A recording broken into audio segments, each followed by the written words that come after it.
Quando você vê lá no começo, Deus dizendo para Caim que já tinha a intenção de matar o seu irmão.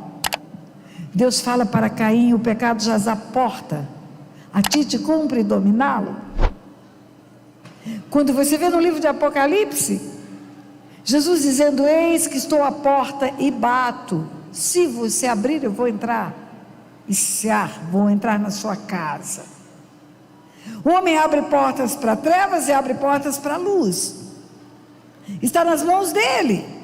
Quem vai entrar na história dele? Para quem ele vai abrir as portas? A terra foi um presente de Deus para nós. Depois que Deus fez tudo que existe ao nosso redor, também disse Deus, em Gênesis 1:26, façamos o homem a nossa imagem, conforme a nossa semelhança, e tenha ele domínio sobre tudo. Domínio é governo, domínio é gestão, domínio é administração. Do Senhor é a terra, sua plenitude, todos os que nela habitam. Ele diz: toda a terra é minha, mas a terra dele, ele deu para o homem dominar. É o homem que escolhe o que vai acontecer na terra. Por isso que Jesus nos ensina a orar: Pai nosso que estás no céu, santificado seja o teu nome, venha o teu reino, e seja feita a tua vontade aqui na terra como no céu. O que é o homem para dizer para Deus onde Deus pode fazer a vontade dele? Acontece, queridos, que Deus trabalha dentro de princípios espirituais. O mundo espiritual é legal, não é legal de joia, é legal de leis. E eu falo que Deus me fez juíza para entender o mundo espiritual, porque eu vejo o mundo espiritual regido por leis. E essa lei que Deus estabeleceu, que o domínio da terra é do homem, ela se enquadra perfeitamente em princípios jurídicos. Propriedade é um instituto jurídico, domínio é outro instituto jurídico. O proprietário desse lugar é o ministério, mas podia não ser. Eu já sei que antes da pandemia havia a locação de um outro lugar maior para fazer as conferências, e foi contado pelo apóstolo. Quando ele alocava ou alugava aquele outro lugar, ele tinha o domínio por um contrato legal de locação, mas ele não tinha propriedade. O proprietário era outro, mas era alugado para ele, porque ele alugava, ele tinha o domínio, e quem tem o domínio escolhe o que fazer.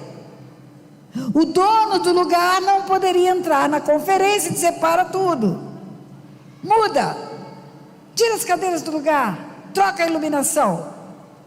Por quê? Porque o domínio foi entregue para o apóstolo fazer a conferência. O domínio da terra foi dado para o homem. O homem tem o governo e o homem escolhe quem vai entrar no mundo natural e na sua própria vida, luz ou trevas, luz ou trevas. Saul escolheu trevas e começa a ter opressão maligna. E aí no Velho Testamento inteirinho, ninguém tem autoridade para expulsar demônio, ninguém. O homem lá no princípio do princípio tinha autoridade. Quando Deus entregou a terra para o homem dominar, disse para o homem guardar o jardim. Guarda o jardim. Por que você guarda seu carro, sua casa, suas joias? Porque tem ladrão. É só por isso que você precisa guardar. Não houvesse ladrão, não haveria necessidade de guardar nada.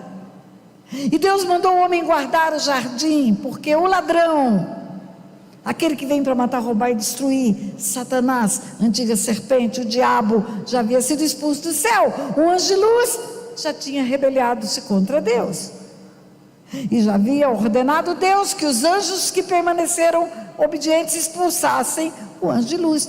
Foi expulso, deixou de ter luz. Ele não tinha luz própria, queridos. A luz que ele tinha era a luz que emanava de Deus. Moisés, quando subiu ao Monte Sinai e ficou lá 40 dias e 40 noites, para receber as tábuas da lei com os 10 mandamentos, quando ele desceu, o seu rosto tinha luz. Não era luz própria, era luz que emanava de Deus e que brilhava no seu rosto. Ele teve que colocar um véu, porque essa luz foi aos poucos desaparecendo, mas ela se manteve por dias no seu rosto. O anjo de luz tinha luz porque estava na presença de Deus. Fora da presença de Deus, a luz vai embora, queridos. Diga para quem está do teu lado: fora da presença de Deus, a luz vai embora.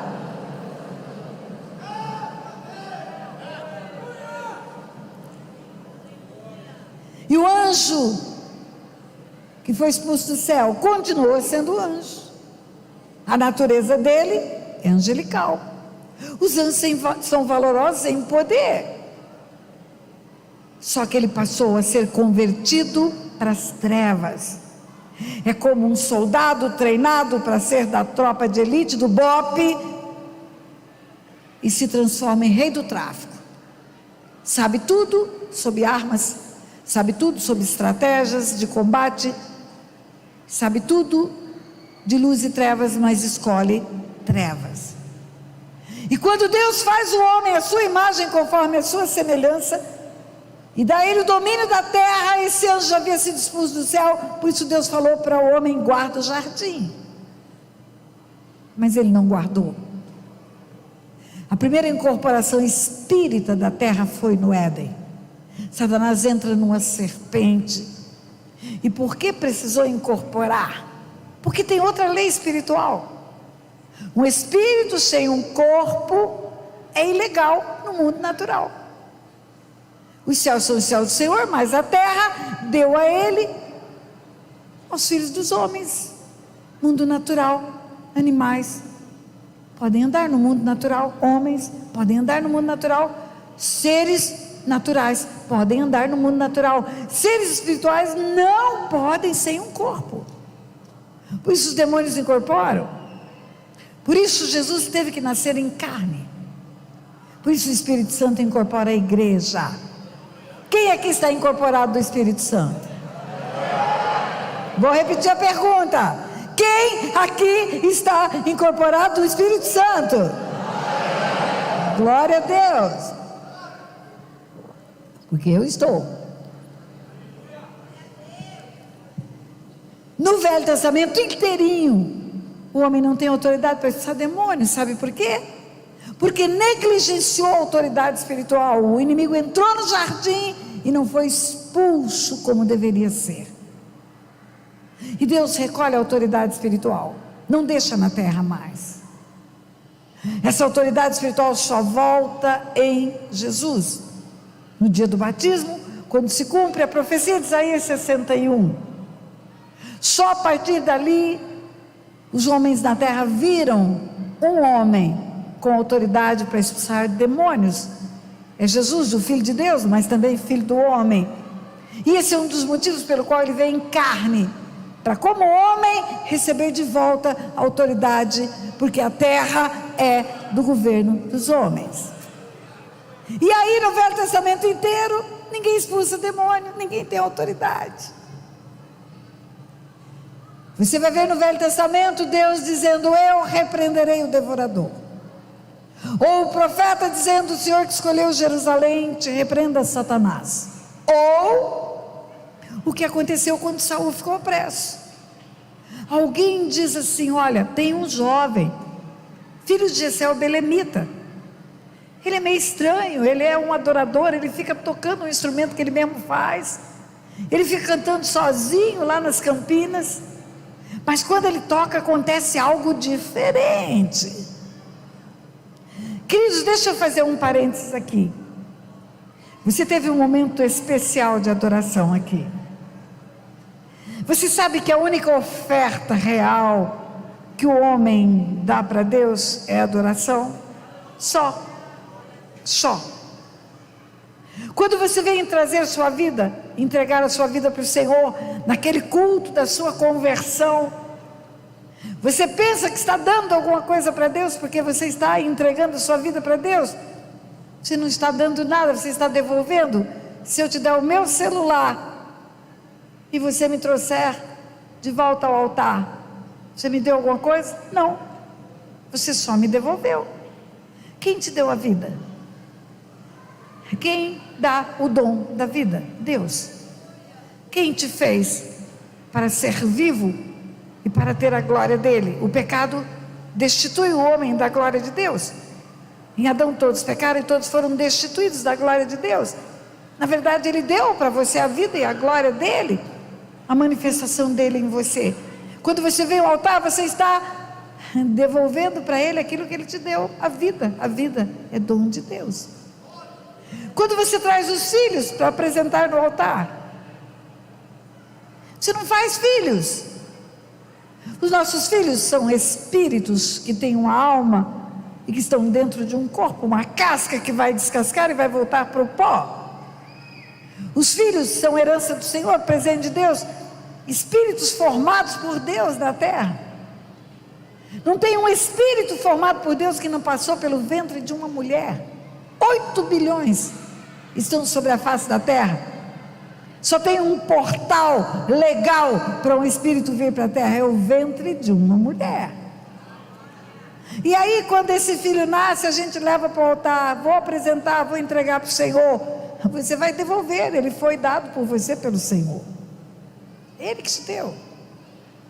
Tivemos ofertório aqui, uma palavra de ofertório, estimulando você a fazer essa oferta de amor, de gratidão. Queridos, deixa eu contar um segredo para vocês. Não tem um tostão que vocês trouxeram que Deus não deu para vocês primeiro. Nenhum. Sabe o que você fez? Você fez igualzinho criança que pega dinheiro do papai para comprar o presente do papai. Ele te deu primeiro, ele te deu emprego, ele te deu força de trabalho, ele te deu salário, ele te deu bom negócio. É ele que te dá tudo.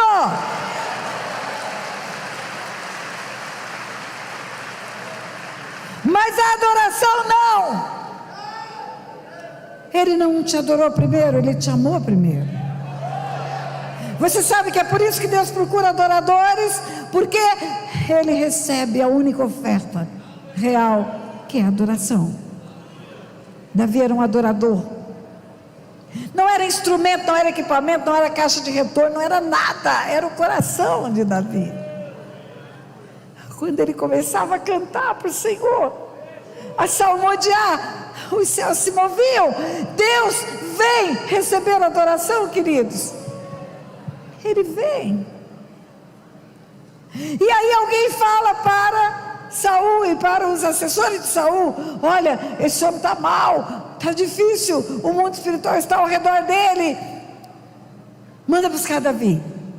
Tem um rapaz, ele é um salmista, ele é um adorador, filho de Jessé o belemita, e quando ele toca, tudo fica bom ao redor. E Davi vem. Davi vem e vai para o aposento do rei, o lugar de intimidade. O menino desconhecido, o menino anônimo, o menino rejeitado, esquecido, vem para o aposento do rei e começa a tocar o seu instrumento. E quando ele toca, o Espírito de Deus vem. E quando o Espírito de Deus vem, os demônios se afastam. E Saul fica bem. E Saul fica bem. Tudo aquilo que estava no ouvido de Saul, aterrorizando ele, toda palavra que ele ouvia na sua mente, toda intenção que ele tinha de fazer o mal, desaparecia. E ele ficava bem, porque o Espírito de Deus incomodava os espíritos imundos. E aí Davi passa a ser conhecido dos íntimos do rei. Olha, todo rei tem uma equipe em volta dele, tem os que são os servos, tem os que são os assessores, tem aqueles que são os bajuladores. Todo rei tem muita gente em volta. Agora Davi é conhecido de muita gente, não era conhecido de ninguém. Mas Davi volta para trás das malhadas. Ele voltou? Voltou. Davi podia chegar em casa e dizer: olha, meu pai, eu agora sou famoso, eu não vou mais cuidar de ovelha não, Eu sou chamado para o aposento do rei. Ninguém nessa casa conhece o aposento do rei, só eu. Bota o teu irmão para cuidar das ovelhas. Não. Sabe por quê? Porque uma pessoa mergulhada na presença, uma pessoa que conhece Deus, uma pessoa que tem o coração nas mãos de Deus, tem a marca da humildade. É da humildade. Pode aplaudir.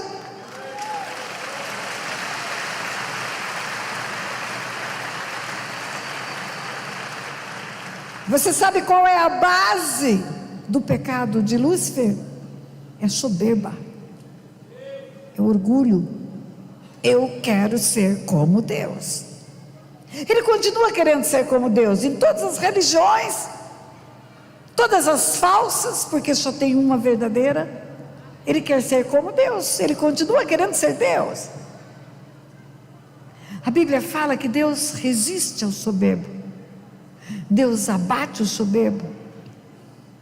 Eu falo que quando uma pessoa é soberba, queridos, ela tem o maior problema do universo. Sabe por quê?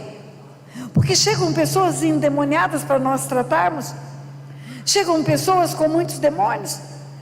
Na Bíblia tem o exemplo do gadareno, tinha 2.000 demônios, mas se prostram diante de Deus e diz para Jesus: bem sei que és o Santo de Deus, porque sabem que o poder de Jesus vai expulsá-los. Vieste atormentar-nos antes do tempo, porque sabe que há um poder em Jesus para expulsá-lo.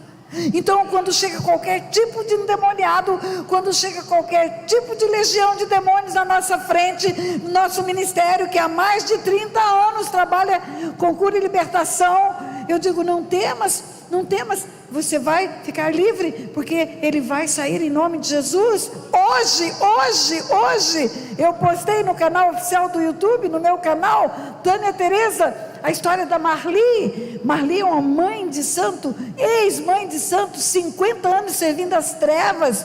Marli esteve num seminário nosso, foi lá na frente, perguntou: tem salvação para mim? Tem jeito para mim? Eu não sabia quem ela era.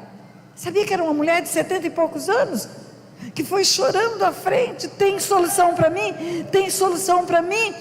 Eu disse: tem para todo mundo que quer. Ela disse: mas eu sou mãe de santo há 50 anos. Eu disse: mas Deus não tem problema com isso. E você quer Jesus? Quando eu disse assim, o demônio começou a falar pela boca dela. Ela estava na minha frente e eu disse: abre os olhos, não fecha os olhos, abre os olhos. Sabe por quê? Porque quando você está de olho aberto, você está conectado com o mundo natural. É mais difícil de tomar a sua mente. Pode ir tomando o resto do seu corpo, mas a mente é o último lugar que vai tomar. Abre os olhos, olha para mim. E o demônio falava pela boca dela: eu mato ela, eu mato ela, eu mato ela. Falei: você não teve poder para impedir ela de chegar aqui, nesse lugar, e você não vai matá-la, e você vai sair em nome de Jesus.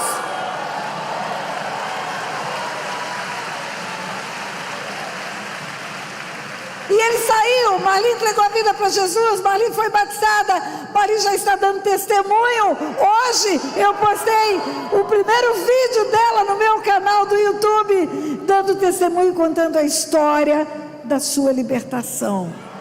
Então não há problema para expulsar demônio. O nome de Jesus tem poder. Agora, queridos, se uma pessoa for soberba, for orgulhosa, quem está brigando com ela é o próprio Deus. Você vai expulsar Deus em nome de quem? Ela tem o pior inimigo da terra, é o próprio Deus. Queridos, não saia da graça pela soberba. Não acredite que você pode fazer alguma coisa sozinho. Não acredite que sem Deus você é alguma coisa. Não acredite nisso. Olha, eu gosto muito de adoração. Eu viajo quilômetros e quilômetros ouvindo louvores. Escuto de tudo um pouco. Mariana, a minha assistente, tem uma playlist eclética, tem de tudo lá. E um dia ela coloca lá para eu escutar, eu dirigindo, e a Mary coloca lá um reteté. E nesse reteté tem um refrão, e esse refrão é muito interessante. Ele diz assim: se Deus puxa da tomada, não canta, não prega, não faz mais nada. Tem gente que pensa que faz e acontece, é tudo pela graça, ninguém merece.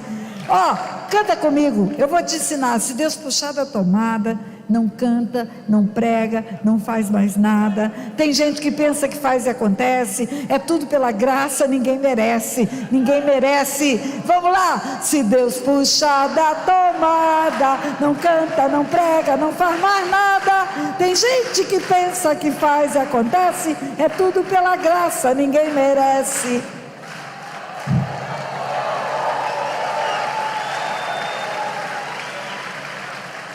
Deus puxou Saul da tomada, puxou.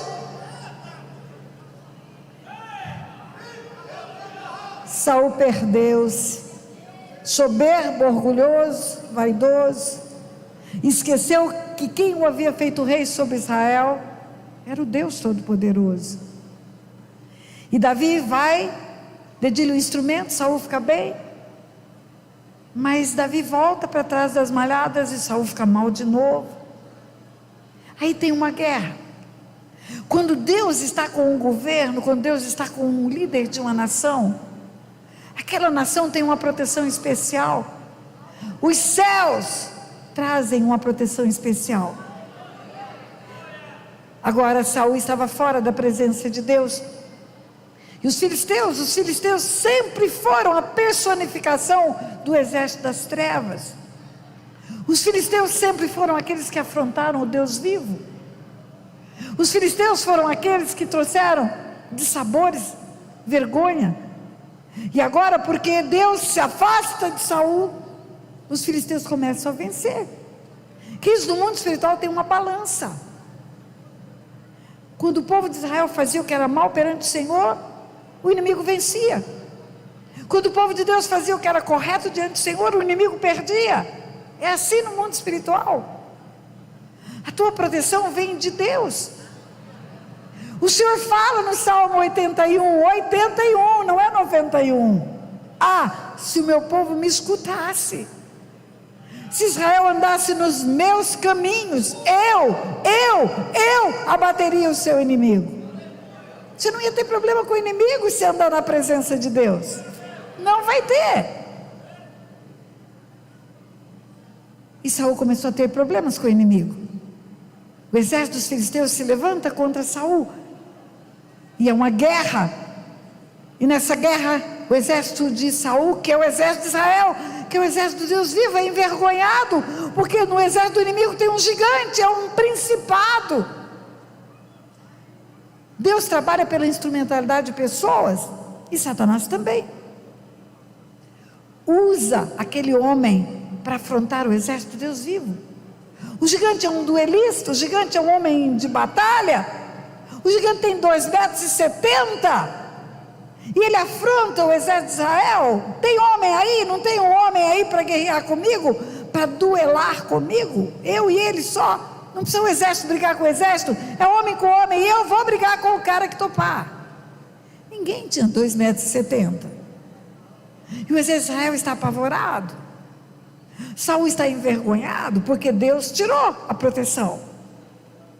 O gigante está lá no alto daquela montanha, e tem um vale entre as duas montanhas. Lá está o exército dos filisteus e aqui está o exército de Israel. E o gigante começa a afrontar lá de cima, mas ele vem descendo. E o exército daqui está apavorado porque ele vem chegando perto. E ele vem afrontando 40 dias e 40 noites.